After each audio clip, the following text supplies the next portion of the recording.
आज हम लोग इस वीडियो के माध्यम से या आप लोग जो क्लास में पढ़ रहे हैं और जो भी वीडियो देख रहे होंगे किसी प्लेटफॉर्म से, है ना। तो आज हम लोग जानेंगे क्लास फिजिक्स के बारे में पढ़ेंगे, है ना। क्लास फिजिक्स में क्लास 12 की बात करेंगे और क्लास 12 में, है ना, क्लास 12 का क्रैश कोर्स। पहले आप लोग इलेक्ट्रोशेड पढ़ चुके हैं क्रैश कोर्स के थ्रू।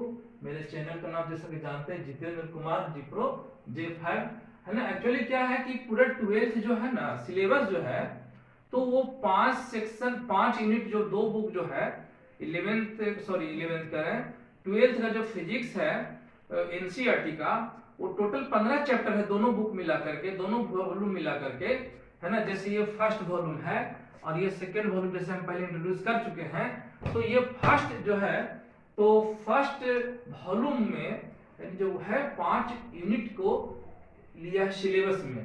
तो पहला यूनिट जो है इलेक्ट्रिसिटी आपको पढ़ा चुके हैं, है ना। करंट इलेक्ट्रिसिटी का सेकेंड यूनिट है ना। तो करंट इलेक्ट्रिसिटी के बारे में हम लोग स्टडी करेंगे आज, है ना। और टॉपिक जो होगा आपका इलेक्ट्रिक करंट होगा और करंट डेंसिटी होगा आज का। इस वीडियो में आप लोग देखेंगे अच्छे से और बहुत ही इंपॉर्टेंट टॉपिक है, बहुत ही इंटरेस्टिंग टॉपिक का आप लोग जान देखेंगे, पढ़ेंगे, इसको जानेंगे आप आज, है ना। तो चैनल पर बने रहिएगा, पूरे वीडियो को पूरे लास्ट तक देखिएगा ताकि पूरे अच्छे से समझ में आएगा। और अगर पसंद आए तो लाइक करके रख लीजिएगा और जितना ज्यादा से ज्यादा अपने दोस्तों में, है ना, रिश्तेदारों में शेयर करिए जहां तक हो सके और चैनल को जरूर सब्सक्राइब जरूर कर लीजिएगा, है ना। तो अब आते हैं टॉपिक पर सीधे। करंट इलेक्ट्रिक करंट को डिनोट करते हैं क्या जिसे, कैपिटल आई से। करंट डेंसिटी को डिनोट करते हैं कैपिटल जे से। तो इलेक्ट्रिक करंट क्या है, इसको कहते हैं हिंदी में कहते हैं विद्युत धारा। क्या कहते हैं, विद्युत धारा। और इसको कहते हैं विद्युत घनत्व। अगर कोई हिंदी मीडियम वाले होंगे तो उनके फायदा होगा विद्युत घनत्व। हमारा कोशिश है कि चाहे वो इंग्लिश मीडियम वाले स्टूडेंट हो या हिंदी मीडियम वाले, मीडियम का कोई लैंग्वेज का कोई इशू नहीं होना चाहिए, सिलेबस को अच्छे से समझ में आना चाहिए, वस्तुस्थिति क्लियर होनी चाहिए, है ना। तो विद्युत धारा क्या है, विद्युत घनत्व क्या है, इसको आप लोग 10th में पढ़ चुके होंगे, है ना। विद्युत धारा क्या है, तो विद्युत धारा को डिफाइन करते हैं कि किसी भी दिए हुए चालक पदार्थ यानी कंडक्टर, है ना। मान लेते हैं कि कोई कंडक्टर इस तरह से है, किसी भी शेप का हो सकता है, मान यहाँ पे सिलेंड्रिकल ले रहे हैं और अगर मान लेते हैं कि इसका एरिया प्रोसेसर ए है, जब इसमें पोटेंशियल डिफरेंस अप्लाइड करते हैं, टर्मिनल पोटेंशियल डिफरेंस को कहते हैं, किनारा पर पोटेंशियल डिफरेंस अप्लाइड करते हैं, सपोज करते हैं V करते हैं, है ना। तो इसमें क्या होगा, चार्ज फ्लो करेगा, ठीक है। क्या करेगा, चार्ज फ्लो करेगा। तो चार्ज फ्लो करेगा तो कुछ समय भी लगेगा। तो डिफाइन करेंगे कि किसी दिए हुए कंडक्टर, है ना, इलेक्ट्रिक करंट क्या है, व्हाट इज इलेक्ट्रिक करंट। तो बोलिएगा इलेक्ट्रिक करंट क्या है, कहिएगा कि electric current is the rate of flow of charge और rate of flow of net charge through given cross section area of a conductor when potential difference applied across that conductor, है ना। जब कोई चालक पदार्थ के दोनों छोरों के बीच विभवांतर उत्पन्न करते हैं तो दिए हुए चालक पदार्थ के अनुप्रस्थ काट के क्षेत्रफल से इकाई समय में जितना आवेश प्रवाहित होता है ना, या कुल आवेश प्रवाहित होता है, तो उस आवेश को कहते हैं क्या, विद्युत धारा कहते हैं। शॉर्टकट में कहेंगे I बराबर होता है Q/T होता है ना। दिए हुए किसी चालक पदार्थ के दिए हुए अनुप्रस्थ काट के क्षेत्रफल से, है ना, एरिया प्रोसेक्शन से यूनिट टाइम में जितना चार्ज पास करता है उसको विद्युत धारा कहते हैं। Rate of flow of charge है। इलेक्ट्रिक करंट का शॉर्टकटली क्या बोलेंगे, rate of flow of charge is called electric current. यह क्या है, यह जो है आपको स्केलर क्वांटिटी है। क्या है ये, स्केलर फिजिकल क्वांटिटी है, यानी अदिश भौतिक राशि है, ठीक है। ये पूछता है एग्जाम में। फिर पूछता है कि इसका यूनिट क्या होगा, क्या एसआई यूनिट क्या होगा। इसके लिए स्पेशल यूनिट होता है एम्पियर। क्या होता है? एम्पियर। इसको फॉरवर्ड में लिखते हैं कैपिटल ए, है ना। और इसको आप ये भी कह सकते हैं चार्ज का क्या होता है कूलम, और टाइम का क्या होता है सेकेंड, तो इसको कूलम पर सेकेंड भी आप कह सकते हैं, लिख सकते हैं, बोल सकते हैं। ठीक है, ये हुआ इलेक्ट्रिक करंट के बारे में। ठीक है, अब करंट डेंसिटी। करंट डेंसिटी क्या है अगर कोई पूछेगा तो यहाँ पर देख रहे हैं कंडक्टर है, तो एरिया क्रॉस सेक्शन ए है, मान लो इसमें करंट कितना फ्लो कर रहा है, आई कर रहा है। तो कहता है इसमें कि जो भी कंडक्टर दिया गया है ना, तो यूनिट क्रॉस सेक्शन एरिया से जितना करंट पास करेगा, जो भी कंडक्टर है किसी भी शेप का हो, हम यहाँ पर बेलनाकार लिए हैं, इसका एरिया क्रॉस सेक्शन किसी भी शेप का हो सकता है ना। तो यहाँ सिलिंड्रिकल होगा तो इसका एरिया कितना होगा, पाई आर स्क्वायर होगा। अगर स्क्वायर होगा तो साइड का स्क्वायर होगा, जो भी होगा, लेंथ कुछ भी होगा, लेकिन मेन है एरिया क्रॉस सेक्शन से मतलब किसका, करंट डेंसिटी को। तो इसको डिनोट करते हैं करंट डेंसिटी को जे से, और ये क्या है, इसको कहते हैं इलेक्ट्रिक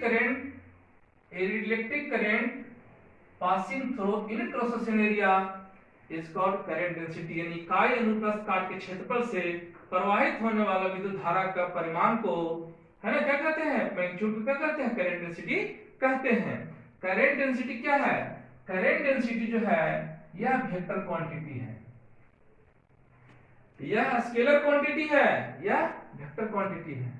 इसका यूनिट क्या होगा, ये वेक्टर क्वांटिटी। क्या ये शॉर्टकट में लिखते हैं वेक्टर, नहीं सदिश है ना। क्यों है बाद में बताएंगे, आगे देख लीजिएगा, है ना। जब डीप वेलोसिटी पढ़ाने लगेंगे और जब करंट डीप वेलोसिटी अगला टॉपिक बताएंगे नेक्स्ट वीडियो में, तो डीप वेलोसिटी में बताएंगे डीप वेलोसिटी क्या है, और डीप वेलोसिटी और करंट डेंसिटी में क्या रिलेशन है, डीप वेलोसिटी और इलेक्ट्रिक करंट में क्या रिलेशन है। तो वहां पे क्लियर हो जाएगा कि करंट डेंसिटी कैसे वेक्टर है ना। तो ये चीज हुआ। और इसका अगर कोई पूछेगा कि ये साइन यूनिट क्या होगा, तो क्या बोलिएगा, इसका क्या है होगा करंट का एम्पियर, और इसका होगा एरिया का मीटर स्क्वायर, यानी एरिया का होगा एम्पियर पर मीटर स्क्वायर। आप ऐसे भी लिख सकते हैं, एक एम्पियर मीटर स्क्वायर लिख सकते हैं, है ना। इसका डायमेंशन भी पूछ सकता है, ये फंडामेंटल फिजिकल क्वांटिटी है, इसका डायमेंशन सिर्फ ए होगा। इसका डायमेंशन पूछेगा तो क्या बोलिएगा, इसका डायमेंशन, इसका डायमेंशन अगर पूछेगा, डायमेंशन फार्मूला की बात करेगा, डायमेंशन फार्मूला की बात करेगा, तो क्या होगा, इसका हो जाएगा क्या, हो जाएगा जैसे होगा m0 l-2, है ना, t0 और a हो जाएगा आपका। ठीक है, ये क्या हो गया, डायमेंशन फार्मूला हो गया। क्योंकि a यहाँ एम्पियर है, ठीक है, और यहाँ लेंथ डबल है, l-2 हो जाएगा, m0 l-2 t0 a होगा आपका क्या, डायमेंशन फार्मूला होगा करंट डेंसिटी का। तो आप यहाँ पर निचोड़ हम कैलकुलेट कर देते हैं कि इलेक्ट्रिक करंट क्या है, rate of flow of charge है through given cross section area, है ना। और ये स्केलर क्वांटिटी है, इसका यूनिट क्या होता है, एम्पियर होता है या कूलम पर सेकंड होता है। और करंट डेंसिटी क्या होता है ना, इलेक्ट्रिक करंट, है ना, विद्युत धारा जो प्रवाहित होता है यूनिट क्रॉस सेक्शन एरिया से, यानी electric current passing through unit cross section area is called current density. ये वेक्टर क्वांटिटी है, इसका यूनिट होता है ampere per metre square, dimension formula होता है m0 l-2 t0 a होता है ना। अब बात करते हैं कि इलेक्ट्रिक करंट का यह स्केलर क्यों है। पूछता है एग्जाम में कि आखिर इलेक्ट्रिक करंट का एक डायरेक्शन भी होता है और मैग्नीट्यूड भी होता है, तो why electric current is a scalar quantity. Question पूछता है कि आखिर इलेक्ट्रिक करंट जो है वह स्केलर क्यों होता है ना। पूछता है क्वेश्चन में कि electric current having magnitude and direction both but it is a scalar quantity why. तो आप इसका जवाब बोलिएगा कि electric current having magnitude and direction both but it is a scalar quantity because it does not obey the vector addition rule। यानी सदिशों को जोड़ने का जो नियम होता है, यानी इस वेक्टर क्वांटिटी के जोड़ने का जो नियम होता है, स्पेशल रूल होता है, उसको ये पालन नहीं करता है। इसके वजह से इलेक्ट्रिक करंट क्या है, अदिश भौतिक राशि है ना। तो ये चीज हो गया आपको। अब यहाँ डिनोट करता है कि आखिर इलेक्ट्रिक करंट का डायरेक्शन किधर होगा। इसका डायरेक्शन भी होता है, तो किधर सर्किट में डायरेक्शन किधर होगा। तो अब सर्किट की बात आ रहा है, तो अब हम बात करते हैं सर्किट की बात करते हैं, है ना। सर्किट, अब करंट इलेक्ट्रिसिटी में सर्किट की बात होगा तो सर्किट का मतलब परिपथ होता है ना। Electric circuit, electric circuit, current प्रवाहित कहां होगा, सर्किट में होगा, इसको कहते हैं विद्युत परिपथ, है ना। तो सर्किट जो होता है इस तरह का शेप होता है, जैसे चेयर, जैसे ही अगर कोई बोलता है तो आपके दिमाग में आ जाता है कि उसका 4 गो लेग होगा, पैर होगा, बैठने के लिए जगह होगा, अड़ने के लिए पीछे में जगह दिया होगा, एक ब्रेन में आपको दिमाग में इमेज आ जाता है ना। तो सर्किट का एक शेप होता है, चाहे, है ना, ये इस तरह का स्ट्रक्चर होता है ना। तो उसको कहते हैं सर्किट। देखिए किस प्रकार का होता है, जनरली होता है उसमें कोई रजिस्टर होता है, वो एक सोर्स ऑफ पोटेंशियल डिफरेंस होता है, उसमें कोई की लगा रहता है ना, इस तरह का। अब ये सोर्स एसी भी हो सकता है और डीसी भी हो सकता है, बट करंट इलेक्ट्रिसिटी में आपको जो पढ़ना है सर्किट में, वो पढ़ना है सिर्फ डीसी सोर्स, जिसको कहते हैं डायरेक्ट करंट। हम आगे पढ़ेंगे, आगे लोग बताएंगे आपको, है ना। तो ये ईएमएफ इसका ई है बैटरी का। अब आगे भी बताएंगे कि बैटरी और सेल में क्या अंतर होता है। तो यहाँ पर हम कोई सेल लगाए हैं जिसका ईएमएफ ई है ना, और पोटेंशियल डिफरेंस भी है ना, पोटेंशियल डिफरेंस भी है। तो इसमें रेजिस्टर लगा हुआ है जिसका रेजिस्टेंस कितना है, आर है। आगे बताएंगे कि रेजिस्टर क्या होता है और रेजिस्टेंस क्या होता है, आगे डिफर बताएंगे आगे की वीडियो में, है ना। तो अभी सिर्फ समझ रहे हैं कि सर्किट किसको कहते हैं। ये सर्किट का शेप हो गया, दिखने में चाहे जैसा भी हो सकता है किसी चीज को ऐसे से बना दिया हो और यहाँ पर सेल लगा दिया गया हो, बैटरी लगा दिया गया हो, है ना। यानी कि ये भी सर्किट ही है ना, ये भी क्या है, सर्किट ही है। शेप चाहे दिखने में कैसा हो, कॉम्बिनेशन किस प्रकार का है, ये डिपेंड करता है, मायने रखता है। तो ये रजिस्टर हो गया, यहाँ पे रजिस्टर लगा दिए, है ना। तो ये भी सर्किट, ये भी सर्किट है, इलेक्ट्रिक सर्किट है ना। तो इलेक्ट्रिक सर्किट का ये शेप बन गया, दिख, है ना। तो इसमें इसको कहते हैं की, यानी चाबी, बराबर यूज होगा। इसको कहते हैं ओपन सर्किट। ये जो अभी है क्या है, ये ओपन सर्किट है। ओपन सर्किट में क्या होता है, ओपन का मतलब खुला हुआ परिपथ है, यानी इसमें करंट फ्लो नहीं कर रहा है, ठीक है। लेकिन जैसे ही स्विच को ऑन करते हैं, ये सिंबल क्या है, ऑन का हो गया, जब बीच में बूंदा दे दिए तो ऑन हो गया, यानी अब ये क्लोज सर्किट हो गया। ये कैसा सर्किट हो गया, क्लोज सर्किट हो गया, क्लोज सर्किट है ये, है ना। ये कौन सा सर्किट है, ये ओपन सर्किट है, ओपन सर्किट है। तो ओपन सर्किट और क्लोज सर्किट समझ गए, इलेक्ट्रिक सर्किट समझ गए। और ये भी जान लीजिए यहाँ रजिस्टर की जगह आपको कैपेसिटर भी हो सकता है, वह भी इलेक्ट्रिक सर्किट ही कहलाएगा, है ना। कुछ और भी लग सकता है, सब इलेक्ट्रिक सर्किट है ना। तो इसमें इलेक्ट्रिक सर्किट में करंट रजिस्टर के थ्रू या कंडक्टर के थ्रू करंट का डायरेक्शन किधर होता है, ये चीज पर हम अभी फोकस होंगे। तो मान लेते हैं कि कोई कंडक्टर है इस तरह का, है ना। तो कंडक्टर में क्या होता है कि जब आप इसमें बैटरी लगाते हैं, यानी सोर्स ऑफ ईएमएफ लगाते हैं, पोटेंशियल डिफरेंस अप्लाई करते हैं, तो क्या होता है, करंट फ्लो करता है। तो पूछता है कि डायरेक्शन ऑफ करंट क्या होगा, यानी विद्युत इस परिपथ में कंडक्टर के थ्रू क्या होगा, यानी चालक पदार्थ के थ्रू क्या होगा, विद्युत धारा का दिशा किधर होगा, किस दिशा में होगा, ये निकालना होगा। यानी हाई से लो होगा कि लो से हाई होगा, यानी लो पोटेंशियल से हाई पोटेंशियल होगा कि हाई से लो होगा, किसे कैसे निर्धारण करिएगा। तो ये हाई पोटेंशियल सिंबल इसका बैटरी का है, सोर्स का, ये लो है, तो जब ये हाई होगा तो यहाँ भी हाई होगा, यहाँ लो है तो यहाँ भी लो होगा, है ना। तो इसमें क्या होता है, जब पढ़े हुए कि कंडक्टर कहते हैं, उसको कहते हैं जिसमें फ्री इलेक्ट्रॉन्स होता है ना। नंबर ऑफ फ्री इलेक्ट्रॉन्स बहुत सारे होते हैं, जितना जिसमें ज्यादा होगा उसकी कंडक्टिविटी उतना ज्यादा होगी। तो इसमें जब फ्री इलेक्ट्रॉन होगा तो जानते हैं कि जब से पोटेंशियल डिफरेंस इसमें क्रिएट किए तो इसमें एक इलेक्ट्रिक फील्ड डेवलप कर गया। तो जब इलेक्ट्रिक फील्ड में पढ़े हुए इलेक्ट्रोस्टैटिक्स में इलेक्ट्रिक फील्ड के अंदर अगर कोई टेस्ट चार्ज को रखते हैं तो किधर से किधर मूव करता है, टेस्ट चार्ज पॉजिटिव चार्ज में करते हैं। तो अगर यहाँ पर कोई पॉजिटिव चार्ज होता है तो पॉजिटिव चार्ज किधर से किधर मूव करेगा, प्लस से माइनस की ओर मूव करेगा, है ना। हालांकि इसमें इलेक्ट्रॉन मूव करता है इलेक्ट्रॉन किधर से किधर मूव करेगा, माइनस जो चार्ज इलेक्ट्रॉन जो होता है उसमें माइनस चार्ज होता है, नेगेटिवली चार्ज होता है, ये मूव करता है किधर से किधर, प्लस से सॉरी माइनस से प्लस की ओर मूव करता है स्वतः। कब, जब पोटेंशियल डिफरेंस अप्लाई करते हैं तब, है ना। तो अब ये लास्टली बात करेंगे कि इलेक्ट्रिक करंट का जो डायरेक्शन होता है सर्किट में, ये बात बहुत अच्छे से ध्यान से सुनिएगा, समझिएगा, देखिएगा इसको। इलेक्ट्रिक करंट का डायरेक्शन सर्किट में किधर होता है, कंडक्टर के थ्रू किधर होता है और सेल में किधर होता है, ये ध्यान दीजिएगा। तो कंडक्टर यानी चालक पदार्थ में जो होता है, किसी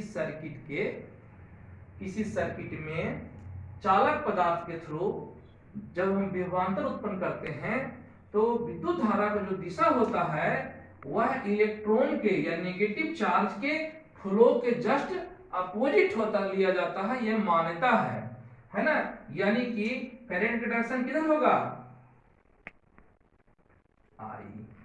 यानी कंडक्टर की बात करेंगे, कंडक्टर में किधर से किधर होगा, कंडक्टर में होगा, कंडक्टर में डायरेक्शन ऑफ इलेक्ट्रिक करंट होगा, डायरेक्शन ऑफ इलेक्ट्रिक करंट जो होगा इधर से किधर बताइए आप लोग, होगा हाई से लो, यानी प्लस से माइनस का मतलब हुआ हाई पोटेंशियल से high potential difference to low potential difference होगा, किसमें, थ्रू कंडक्टर और इनकंडक्टर भी कर सकते हैं, यानी चालक पदार्थ में या रेजिस्टर में। अगर रेजिस्टेंस चूंकि चालक पदार्थ होगा तो कुछ ना कुछ तो रेजिस्टेंस होता ही है, 100% तो ऐसा कोई कंडक्टर नहीं जिसमें 100% उसमें रेजिस्टेंस हो ही नहीं।